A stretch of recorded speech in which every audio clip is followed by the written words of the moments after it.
This is Glambition Radio, episode number 193 with Sheri Salata, author of The Beautiful No.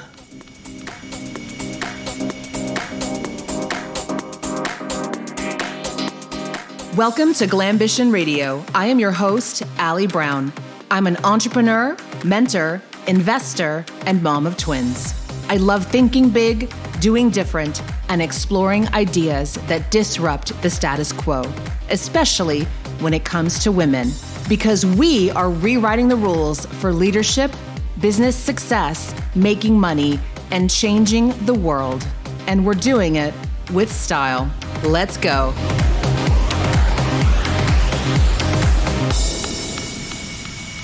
I hope you're having a good week.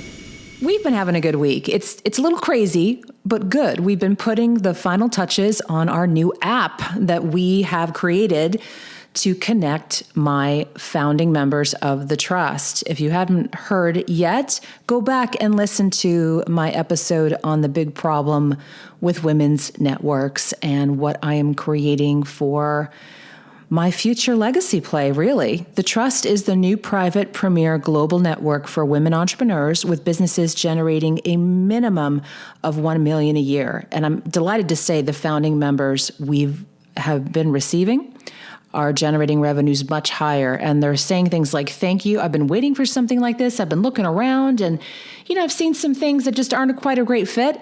And this sounds like exactly where I want to be. So go back and listen to that episode if you want all the details, but you can also go to jointhetrust.org if you would like to inquire for more information. Now I'm going to give a quick shout out to two of the reviews my team picked up for me off iTunes, and a big thank you to both of you. The first is 5 stars by Rugil G from Lithuania. Thank you so much for the podcast you give to us. They are inspiring, at the same time simple, in terms of the feeling that I am a part of this. You and your guests have broadened my mind so much. And the second one's from Lori S. Allie, I love your wit, humor, and overall common sense approach to business. Thanks for your leadership, inspirational insights, and encouragement. Your podcast is the one I recommend to my friends and fellow business owners. And P.S., I really enjoy your solo episodes and hope we get more of them now that you're weekly. You will. My goal is to do one every month. Once in a while. May not happen, but my goal is to do one almost every month because there's so much to talk about. There's so much happening for all of us, especially in this year 2020. I mean, there's the practical and what's going on with the businesses and the landscape of what's going on with marketing. And then there's the internal. This is a whole new decade for us to really use this to step into our power. And man, there's different ways to do this, aren't there? There's different paths. There's different things that kind of come up and direct us in that place we're supposed to be.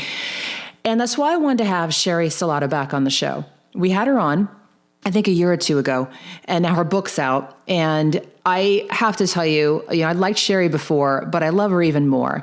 Because at first I have to say, you see this stuff come out and you're like, for God's sakes, I don't need more personal development. Like, no more, no mas. But the way she describes this all is something that, we all relate to, and I needed to revisit for myself again, this whole concept of the beautiful no, in that the rejection leads to the redirection. And on the level beyond that, we need to learn to sense when we should be rejecting something, because that's going to lead us to the next direction that we need to be in.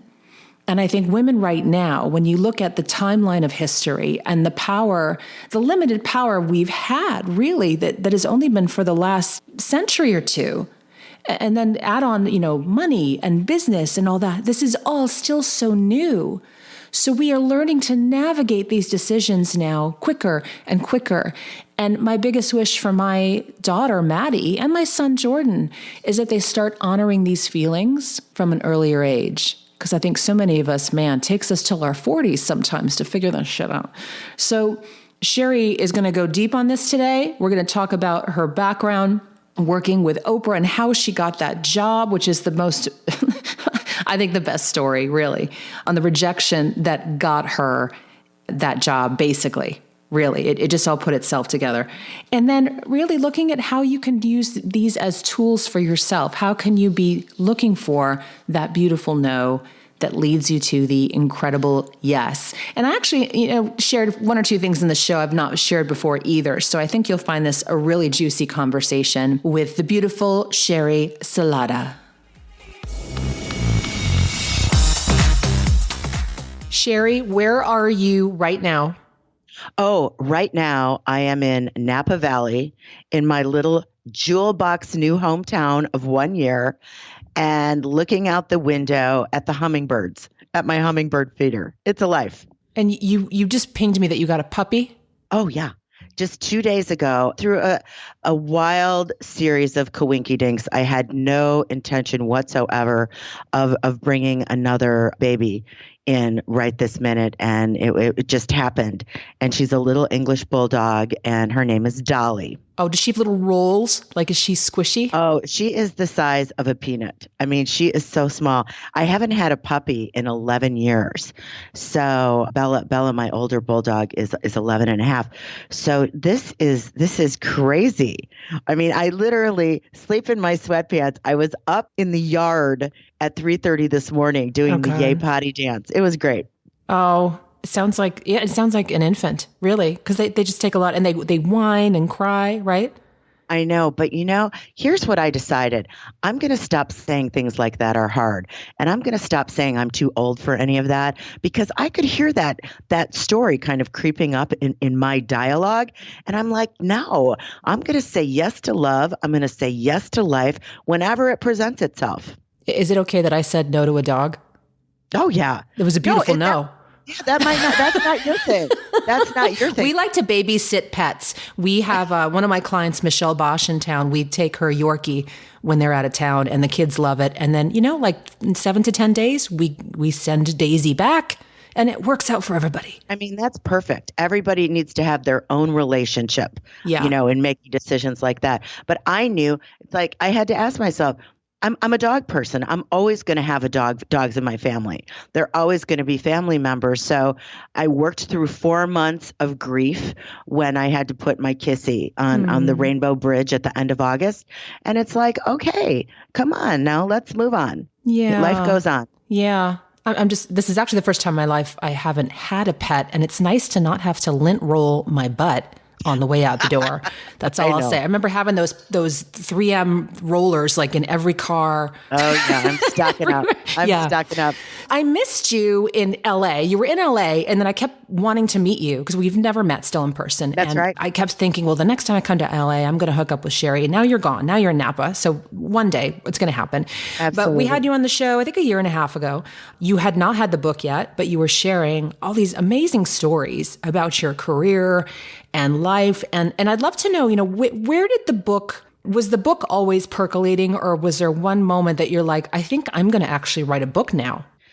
Well, I mean, I look back on it in years past, and I would say that would have been like a bucket list dream, but that would have seemed very improbable. But a friend and book agent, Jennifer Rudolph Walsh, so believed in me and just said, let's go. And that gave me a lot of confidence. And then I have a great publisher, and she gives me a lot of confidence. And so the process itself was harrowing and difficult.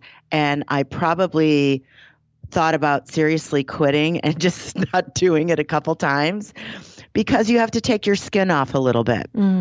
And, I've worked, at, in the top of the game in media, and I wanted to make sure that I thought it was good enough, that I had really laid it out and offered something to the reader besides being entertaining or funny or, anecdotal, like, here's what it was like, but something that when you're done reading it, you would say, oh, okay, I feel better about my life and I feel inspired. So, that's a tall order. And I have really high standards for that. So it took me a while to get really comfortable with it. In a way, was it like kind of flipping the script? Because you were behind the scenes for years, right? Creating these stories. It just kind of occurred to me. You're creating these stories about people saying, no, you got to you got to get deeper. You got to get real. We want to see the real emotion and story behind this. And now your agent's probably telling you, like, you got to tell us more, go deeper, dig deeper. Or did you Right. know? Did you know? Was that kind of natural and cathartic? A little of both. There is no question that coming out from behind the scenes, a place that I took a lot of comfort and solace in, that being the person behind the person felt very, very comfortable for me.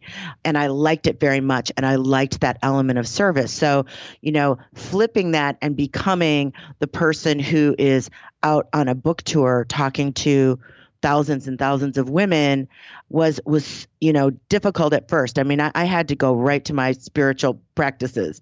I had to make sure I was meditating just because, it was a little scary to be that vulnerable and to feel like, okay, here I go. But at the same time, it was also a part of my own growth and elevating my own life. Because yes, of course it's cathartic. Like I would write, I'm like, oh my God, this life I've had. It's amazing. The twists and turns. I mean, there's a couple times I'm surprised I didn't give up, and it's just filled with the stuff of being human. So the no concept, let's talk about that. First of all, the title grabbed me right away when I saw that you were coming out with this, because I think this is a good exercise for all women to go back in your life and look at all the times that things didn't work out. Yes. It was actually God, the universe, supporting you. It was in a way, it was like God's protection for you, like getting you in the right way, whether it's a boyfriend or a job. I think one of my favorite stories was when you had that enchanting meeting with the executive producer and they're like, you're really going to be here, and you start celebrating the position. Then you get this general form. The response was the best. The general form letter just saying no positions are available. Well, listen, the beautiful no, which I didn't know it was beautiful for several years after, but that idea of the beautiful no is now my foundational spiritual belief, which is that really and truly everything is working out for us. And I literally went back to every single disappointment and heartbreak and betrayal and everything that looked, that was nothing what I thought I wanted at the moment. And I can see now the little mystical trail that led me right to the next right dream. And that very interview you're talking about was at a big time advertising agency in Chicago. And I needed the job so bad. I'm not going to lie to you. I was desperate. I had no money. I had been freelancing. I was terrible at drumming up business. I had no money. You wanted a paycheck. I needed a check, and all of a sudden, there I am so close to this big senior advertising agency producer job. And the guy basically almost hired me in the room, almost. And then, of course, a week later, the form letter came after I had been celebrating with friends. And it was about as low as I'd ever felt about myself. Like, I remember thinking, oh, so dreams don't come true. So it's just not going to work out for you, Sheri. And there was something in that opening up my clenched fists as I'd been trying to make it happen, that all of a sudden in wafts the opportunity that has changed the course of my life forever. And that was the entry level shot at the Oprah Winfrey Show. Mm-hmm. And you mentioned in the book that you may have not even accepted that should it have come along if you had this other job. I wouldn't have. Oh, no, because I had worked myself up into such a place of scarcity. And so had they hired me at that agency with, I think the salary was going to be like $80,000, which was like a queen's ransom and would have gotten me out of a lot of trouble. And and kept you out of trouble too. And then the insurance and the benefits and all that, right. Which as a freelancer, you're walking on thin ice, right. Lots of times. And there's no way I would have given that up for a shot at maybe freelancing at the Oprah Winfrey Show. No way. Yeah. Because I just wouldn't have had the courage to let go of quote unquote this security. So, and the universe, the loving universe co-creating my life with me knows that. I don't get the job, and it's like I can almost hear the mystical essence of that message. Just hold on, it's coming. Mm-hmm. And so looking back on that, once I realized it was the most beautiful no I'd ever gotten in my life, here's what occurs to me now years later in the middle of my life. I don't want to waste any more time in depression and disappointment and heartache and anything. I want to know it's a beautiful no right when I get it. That would be helpful. What do women need to learn earlier on about this? When we look back and all the nights we spent crying on the floor over guys or jobs, or even today, weird shit happens and you just look up and go like, I don't know what that's about, but I'm going to trust you, like just weird stuff. Like what is the most important thing we need to remember around all this? Well, here's what I'm finding out for myself, because I'm growing, I'm expanding, I'm elevating, I'm seeing things in a new way. I suspect that cultivating very early on that many times a day practice of appreciation kind of primes the pump of resilience. So you're in a place where you're not like rising and falling by every single little thing that happens externally in your life, that you have such a solid core of appreciation, knowing that, you have air and you can walk and you can see and look at this beautiful sun and all those things. That practice, along with a very strong mindfulness or meditation practice, you won't get rocked by the choose and the froze and the yeses and the nos. And it's just, I think if I would have had those things in place in a very practiced way, that it wouldn't have taken me so long to figure that out. Yeah. Now, most of your stories are about kind of the happenstance and things happening to you that is a no coming at you, right, from circumstances or the universe. Is there a flip side to this where you are now getting better at saying no because it's wrong from the start? Yeah. Does that happen as part of the process, or is it a whole separate decision? Maybe it's all connected. Maybe one epiphany leads to another and leads to another. And then all of a sudden you have some more tools, you have some more skill, you've practiced a vibrational stance. I mean, in that saying no thing, I have to tell you, and maybe you'll agree with this, coming into the middle time of life has made that way easier for me. So easy. I'm almost 50 and I'm loving it. I'm loving how it feels. And so we're so damn clear on what we're interested in and not interested in. You care less about what other people think. You're not willing to waste your time as much as you once were. You're not willing to give yourself away at every turn. And maybe just a little bit, a small percentage of those things just with the middle of life tends to shift. But I think what becomes really important, and it's this conversation you and I are having and sharing, is take that to the next level for yourself, because you don't have any more time to waste. If you are spending time with people who drag you down, if you are saying yes to things you really don't want to do, now is the time to make a shift for that. It's interesting though, because we still question ourselves sometimes, even when we know better. I go through this myself sometimes, because when everything sometimes looks good on paper, or everyone's telling you, oh, you got to work with this person, or it just happened, for example, a few months ago, like a certain book agent I was connected with, everyone kept saying like, you have to work with this person, do whatever she tells you to do. And I'm like, okay, all right. And I kept questioning, because I'm like, this doesn't feel right. And I don't think this is a match, but everyone's saying it's the best person. I don't know this industry. And then sure enough, we came to an agreement in the end. It wasn't a good fit. And I knew that last year. That last year, and I wasted an entire year trying to fit into something because I thought someone else kind of knew better. But deep down, I came out of this so much stronger, because I'll walk in the door now and know who is a good fit. And I think sometimes we question ourselves. I will say, when it's unfamiliar territory. Same. Yeah. Like I think, I'm great at like clients now. Like I'm great with the show. I'm great with and then we've mastered these categories. And then if it's somewhere new you're going and you're listening to other people's advice, and I think that's where we need to nail it. That was all my turmoil with my book experience that ultimately turned out. Oh, I like that word. That's a good word for it, actually. The turmoil was, number one, I had two things. Number one, I was in unfamiliar territory. Even though I was once Oprah's book club producer, I'm not an expert in being an author in the literary world, number one. And number two, I didn't want to be Miss Bossy Pants in an area that I'm not an expert in. Right. So I was almost like dimming my own light and my own intuition and my own sense of what's right for me because I didn't want to be perceived as a big know-it-all in an industry where I'm not experienced.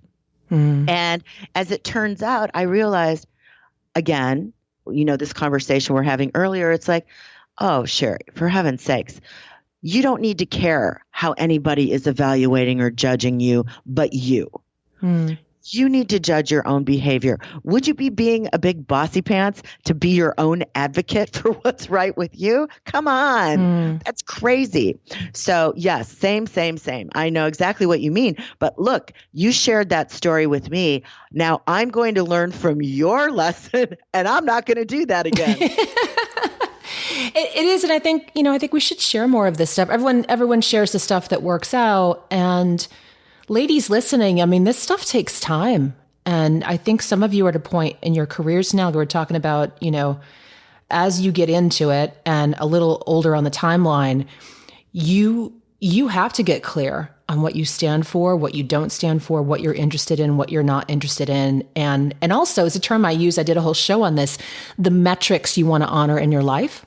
Because as we get into these industries, we start thinking we need to honor certain metrics and how we value success in different categories. And this could be a whole other show we do, Sheri. Yeah. Because I think what it is, we're actually creating this whole process as we're doing this out loud. As you're getting into new territory, you're observing consciously or subconsciously what they see as success and trying to plug into that and adapt to that. And that's how people end up with businesses that are making no money, but they have a best-selling book, for example. Some people think they need a book, but may not need a book. And then they, do crazy things to do that.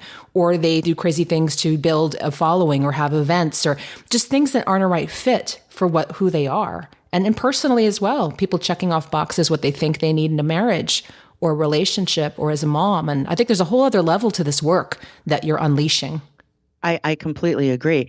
And I can see myself in exactly what you're saying. I mean, I remember coming out of my Oprah world and founding my own thing. And Nancy and I started our podcast. And for the first time, I'm meeting people out in the world because I never had time to do that before. And people are talking about, selling from stage and you got to do this. You got to do this workshop. You got to learn from this person. And I'm like, oh my God. Sign up for Kajabi. Yeah. And I could, oh yeah. I did that one. At you. Start a Facebook group. What the hell is this? I can barely work my computer. Yeah. But oh my God, I could feel the anxiety rise in me. And I'm like, oh my God, this is not what I wanted in my new life, this level of frenetic anxiety. And here's what I realized.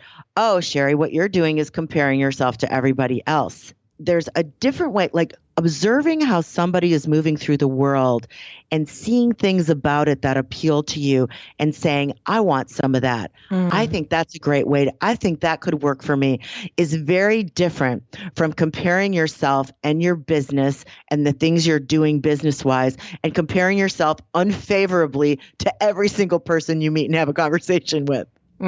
It's an evolution, right? Yeah. It's an evolution. Because I think we start off with formulas. We start off modeling. We come into these new areas, modeling other people and businesses. And people say, you got to get this, you got to get that. This is how you do it. Okay, great. And then you get into it. And it's like, I tell people it's like a recipe. Like the first time you're cooking something, you don't mess with it. You're measuring everything.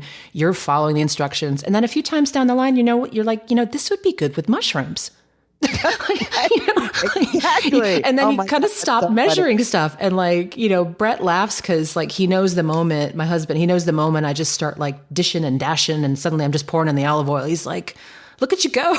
You're a cook now. I'm like, yeah, I know this one. I know it by heart. And I know that it needs more garlic, Divine inspiration. Yeah. So there's a concept you talk about in the book. We all have heard self-care, blah, blah, blah, but you call it radical self-care. Right. And that caught my attention because we all know we need self-care. I just met with my naturopath. We talked a lot about self-care. What's radical self-care to you? Well, here's what it was for me because, coming off of 20 years of the Oprah show at all with every expert and every how to take care of yourself and all that. And basically, taking notes on it all for another day when I'd have time to do it. So, I mean, that really was true. The big epiphany and the reckoning that I faced when I decided to completely up-level my life. It's like, oh my God, boy, you are a student and a note taker. You're not transforming though. What I realized is that what I could see is that everything that I wanted for my life that I had not manifested yet was completely tied to self-care. And I decided to use the word radical because it gives it an import that it normally doesn't carry. I'm not talking about a bubble bath. I'm talking about that it is my first priority always. And I'm not always able to maintain that, but that's my North Star, which is radical self-care, where is this good for me? Is this me loving myself most? Are the questions I ask from the bigs to the littles. What's an example of something that you did that was to you very radical and became a big part of your lifestyle now? Well, I mean, one of the things for me, and it's not right for everybody, was not eating meat. That was a spiritual thing. That was an animal thing. That was a health thing. And, I come from the Midwest. I mean, we had meat for snacks. That's cow country. Yeah. We'd go to Wisconsin and get the beef jerky and cheese curds. So that was a huge thing for me. Actually committing to a twice a day meditation practice and not talking about it, because I love to talk about meditation and we could go on for an hour about that. But actually sitting and doing the meditation and really, I would say all those things are things that anybody who has been active in personal development has an awareness of. But the big shift, the radical shift is that everything we do, every decision we make, from the number of glasses of water we drink to how we're going to spend our time on Sunday, becomes a decision about love. And I think in that radical import, that import of radical self-care really just shifts everything, where you don't want to waste your time anymore. You're going to surround yourself with uplifters, and you're going to be an uplifter yourself. You're going to get that your happiness is your contribution to the world. That's what it is. It isn't your exhaustion, your stress, your resentment of having over-volunteered. It's your happiness. Yeah. And when you make self-care radical and you radicalize it in your life with that kind of commitment to love, then you do have that happiness to offer. It's so simple, but such a barrier for so many of us, isn't it? I always talked about this stuff and preached it, and then suddenly I had twins. And it becomes kind of a joke. Like it was, and even with help, your energy is just so tied to these little beings, and you lose your brain, and all kinds of hormonal things are going on. And right. I literally wanted to shut down the business and bake cakes. I lost it. I didn't come out publicly with this, but my brain just shut off. You just shut off and want to make milk. It just kind of happened to me. It was the extreme hormone shift. And then I kind of came back and I'm like, I think I need to launch something. And it wasn't even a conscious decision. It just kind of wore down, to the point that I wasn't eating well and was working out, but in a lame way, like Netflix level 3 on the elliptical, just kind of faking it. I remember getting so stressed and just thinking there's no way, I don't have time now. And then with the kids, and I heard this voice of God, voice of the universe, whatever you want to call it. I literally heard this message in my head immediately saying, if you take care of yourself, I will take care of you. Oh my gosh, I love that. It makes me want to cry just saying that again, because, every day we're dealing with these decisions when we wake up, do I have time for a walk, or do I need to get this stuff up on LinkedIn or send this message, or, we're always weighing the value of each decision we're making. And then I realized this wasn't just about me, that I would be supported. And every woman I've worked with, 7, 8 figure women doing these incredible things, incredible businesses, it's something we always come back to. I don't dig into it from the beginning because I don't want them thinking I'm here as, necessarily like a life coach. But man, after a few calls, I lay it in. I'm like, tell me out of nowhere, we'll be talking about revenue streams and all stuff. And I said, do you exercise? And they'll be like, what? I'm like, are you working out? Oh my God, I love that so much. I said, because you're a high performer. We don't operate the way most other women operate. what a lot of us are trying to do. We're serious influencers. A lot of you listening right now, you're high performers. We are operating at a totally different vibration, totally different level. And we need to give ourselves a lot more. That's why I loved the word radical, because for most women, they'll kind of move the needle a bit, but radical kind of gives you permission to like put the needle way over. That's what I thought of when I read that. That's right. Oh, I love that so much. And you're absolutely right. And I think what high performing women, like women who are listening right now, need to realize is I just had an experience where I was in a circle at an event with really super duper superstar high performing women. Yeah. And I started with my beautiful nose story, and around the room we went, and that gave the other women permission. Everybody stressed, anxious, in unhelpful comparison. It's like everybody is grappling with things that all come back to radical self-care. You think all roads lead back to that? I really do. And I think what helps is, number one, you don't have to do that perfectly. It's really the little things. When I'm speaking to somebody who is in that place of overwhelm that I've been in many times and couldn't get out of myself, and I say, start really little baby steps. A walk around the block, one glass of water. Because it's not a to-do thing. It's an energy shift that you're looking for. That's a good distinction. You want to just raise your vibration, which is why I would say to you, level 3 on the elliptical watching Netflix, that might just been the vibrational raise as you're trying to lift yourself out to the place you want to go. Just getting in motion. It was what I did for me. Yeah. Exactly. Yeah, I love that. One last question, how have boundaries changed for you in the Beautiful No journey? Let's talk about boundaries for a bit. Oh, yes. Well, I've had a major epiphany about boundaries. Here's the funniest thing. I'm so drawn to that word, like, people giving courses on it and books about it. And I'm like, why is it? And every book event I've gone to, my friend, every single one, the boundary question comes up, and I'm like, why are we so struggling with that concept and that word? And here's what I realized for me. The word boundary, as a woman trying to, channel my divine feminine, is very disconnecting. It's about setting up a barrier between me and lots of other things. And maybe the energy of that word and that idea doesn't work for me as well. Because I'm always trying to learn how to do that better, and something stops me cold. So, and words matter. Words matter. Words are what kind of summon all my energy towards something. So I just decided I'd come back to love. And instead of how do I create boundaries and separate myself from all this stuff I don't want, which is kind of calling it to you just by your attention to it, how can I just say, okay, here's this opportunity, here's this person, here's this relationship, here's this circumstance. How do I create the highest level of love for myself here?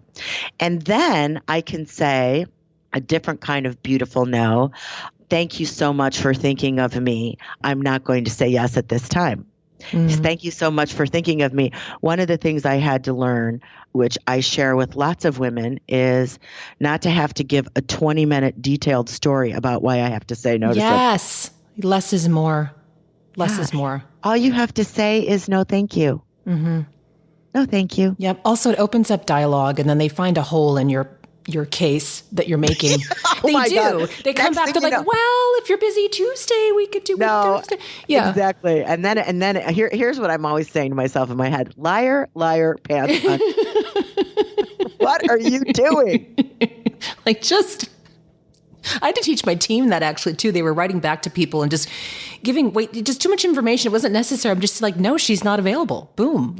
That's right. Well, that's just the facts. And then she has a massage. Yeah, exactly. Just the facts, ma'am. All right, so let's talk about the book, what you're doing now. The show's back. I think you're doing retreats too. Like we haven't caught up in a while, so I want to hear all about it. It's real good. I mean, I'm having the time of my life now that I'm more comfortable, and now that I've had the experience of being out in the world, sharing stories. I'm having the time of my life. So yeah, I'm going to be out on tour probably most of this year, keynoting and speaking and doing events and stuff with the Beautiful No. So that's very exciting. And Nancy and I we took a little holiday hiatus, and the Sheri and Nancy show is back and up and new and fresh, and we have all kinds of new things we're talking about. And literally, we're having this conversation. How do we up-level our lives? How do we manifest the dreams that we haven't manifested yet? And how do we support each other in doing that? And that is turning out to be good medicine for me, I got to tell you. Yeah. So where can people go to learn more? SheriSalata.com and thepillarlife.com. And The Pillar Life. And are you still doing, what was the This Is 50? Was that like a limited series Well, thing? that was an initial launch of the podcast. And women came in droves. And then we've got all this blowback from 30-year-olds and 40-year-olds and men who said, gosh, you're making me feel like I don't belong here, but I love the show. So we're like, okay, well, we've been doing this for a year now. We'll make it the Sheri and Nancy show. I like This Is 50 because there's no one saying that. I know. Well, we say it all the time. All right. Yeah, I like it. Are you going to come to Phoenix? I'm not coming to Phoenix. I don't have plans for that right now, but maybe that will manifest based on our conversation. Yeah, maybe it will. Oh, I have to tell you this though. I just turned 60. Jesus. I turned 60 in October. This is 60. That was one of the reasons why we changed it too. Is that the This Is 50 show? Yeah, because I was approaching 60. I love it. The delight of my life to define what that means for myself. You know, it's fantastic. We have to take this in. We are the first generation of women.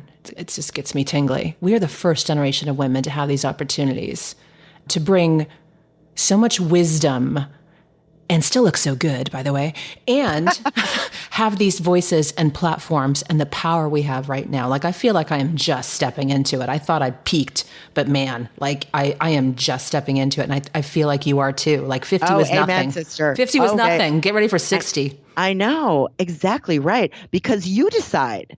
Nobody else decides. You decide what your story is. Mm-hmm. Mm-hmm. And now that we have this power and these platforms and we have these businesses, it's just brilliant. So everyone, you got to pick up The Beautiful No. You will love the book. And Sheri, I can't wait to finally meet you at some point. We'll make it happen. We will make it happen. Sheri, to wrap up, can you give us your best 3 pieces of advice? They don't have to be ever, but 3 of your best pieces of advice? Yes. Or it could be ever. Here's my current top 3. Mm-hmm. The first one, give up the pursuit of work-life balance and run your life from your alignment and intuition. Life-changing for me. Number 2, consider 15 minutes of a good, strong dreaming practice each day.